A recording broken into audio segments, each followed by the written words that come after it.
Dinasti Han merupakan dinasti kekaisaran kedua di Tiongkok yang berkuasa dari tahun 206 sebelum Masehi hingga 220 Masehi. Setelah runtuhnya dinasti Qin dan sebelum munculnya zaman tiga negara, dinasti ini didirikan oleh Liu Bang, seorang pemimpin pemberontak yang kemudian secara anumerta dikenal sebagai Kaisar Gaozu. Dalam perjalanannya, dinasti Han sempat terhenti oleh berdirinya dinasti Qin pada tahun 9 hingga 23 Masehi yang dipimpin oleh Huang Mang, seorang mantan pejabat kerajaan.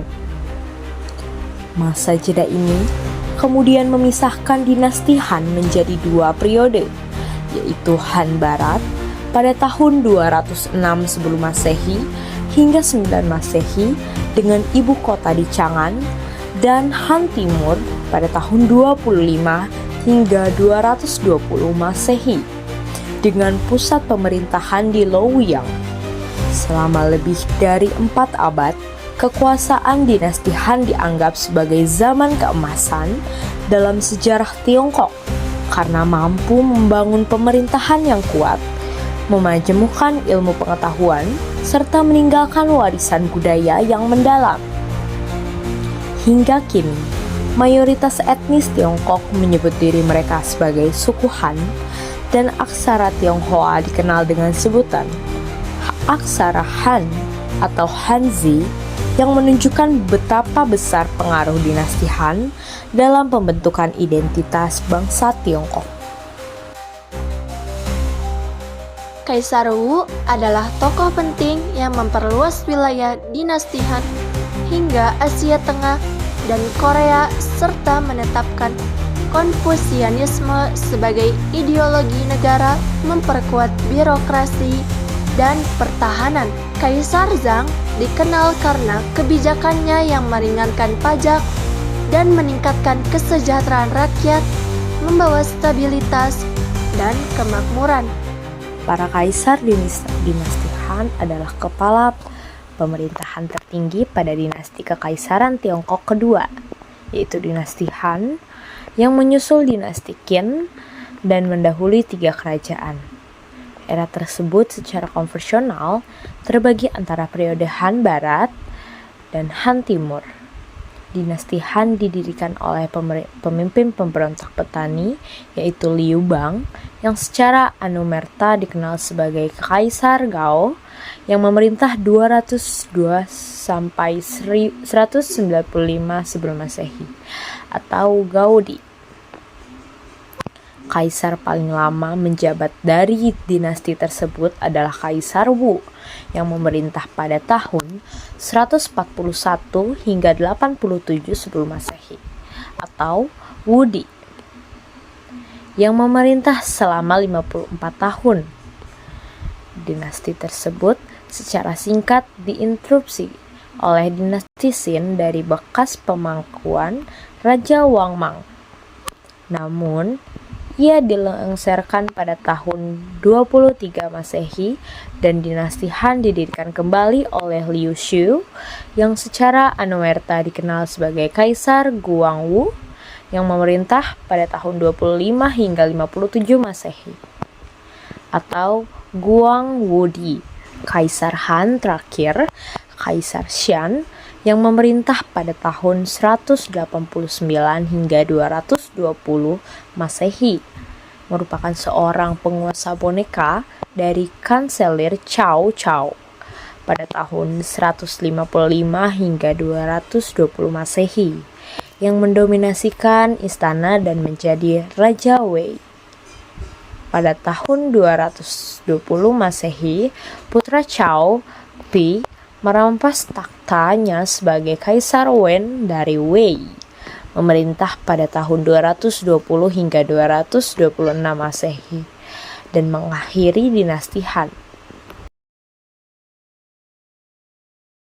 Dinasti Han mencapai masa keemasan saat pemerintahan Kaisar Wu dan Kaisar Zhang, dengan kemajuan ilmu pengetahuan, kebudayaan, serta terbukanya jalur sutra yang menghubungkan Tiongkok dengan dunia barat.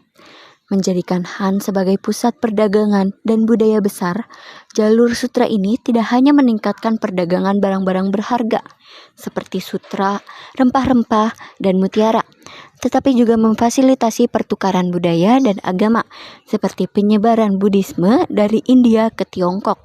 Dengan demikian, dinasti Han menjadi salah satu periode paling makmur dalam sejarah Tiongkok dengan pengaruh yang luas hingga ke Asia Tengah, Timur Tengah, dan Eropa. Dinasti Han mencapai masa keemasan ketika diperintah oleh Kaisar Wu 140 sampai 87 sebelum Masehi. Sang kaisar sangat terkenal karena kemampuannya dalam mengusir bangsa barbar.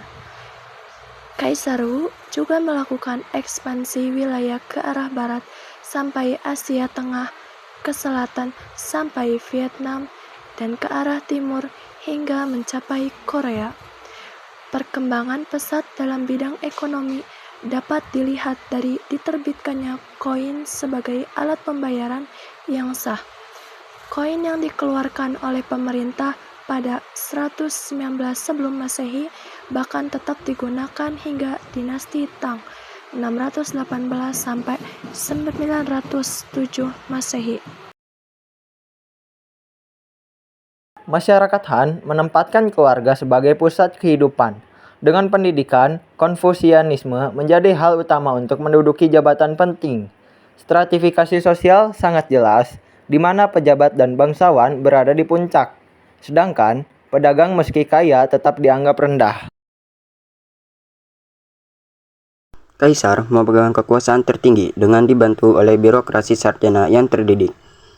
Ekonomi didukung oleh pertanian yang produktif dan perdagangan yang aktif, terutama lewat jalur sutra. Pemerintahan juga mengelola mata uang koin untuk memudahkan transaksi. Jalur perdagangan darat yang menghubungkan Cina dan Eropa atau dikenal sebagai jalur sutra juga dibangun pada masa pemerintahan Kaisar Wu. Pada 138 sebelum Masehi, seorang pria bernama Zhang Qian dikirim oleh Kaisar Wu untuk melakukan kontak dengan orang-orang barat. Di perjalanan, Zhang dan rombongannya sempat ditangkap oleh suku Xiongnu, tetapi berhasil melarikan diri untuk melanjutkan misinya. 13 tahun kemudian, Zhang kembali ke hadapan Kaisar dan menceritakan apa yang ia lihat selama perjalanannya. Setelah itu, ia memetakan rute untuk mengirim ekspedisi kembali ke barat. Peta dan jalur itu menjadi semakin sering digunakan dan akhirnya berkembang menjadi jalur perdagangan internasional melalui darat yang disebut sebagai jalur sutra. Kerusuhan terjadi akibat konflik internal pengaruh Qasim dan keluarga istana pada Kaisar Muda, serta pemberontakan besar seperti pemberontakan Serban Kuning. Kaisar terakhir menjadi boneka politik sebelum digantikan oleh kepala militer yang mendirikan dinasti baru. Berikut adalah peninggalan-peninggalan dari dinasti Han Barat. Sebuah lampu minyak perunggu bersepuh emas yang berbentuk seorang pelayan wanita yang sedang berlutut. Berasal dari abad kedua sebelum Masehi, ditemukan di makam Do Wan, istri Pangeran Han Liu Sheng. Penutup gensernya memungkinkan penyesuaian arah cahaya yang tingkat kecerahan, dan pada saat yang sama penutup ini juga menjebak asap di dalam tubuhnya.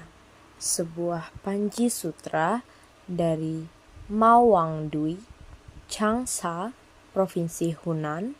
Selempang ini digantungkan di atas peti mati Putri Dai yang meninggal pada tahun 168 sebelum Masehi, istri Hou Li Chang yang meninggal pada tahun 186 sebelum Masehi, dan juga kanselir kerajaan Changsha.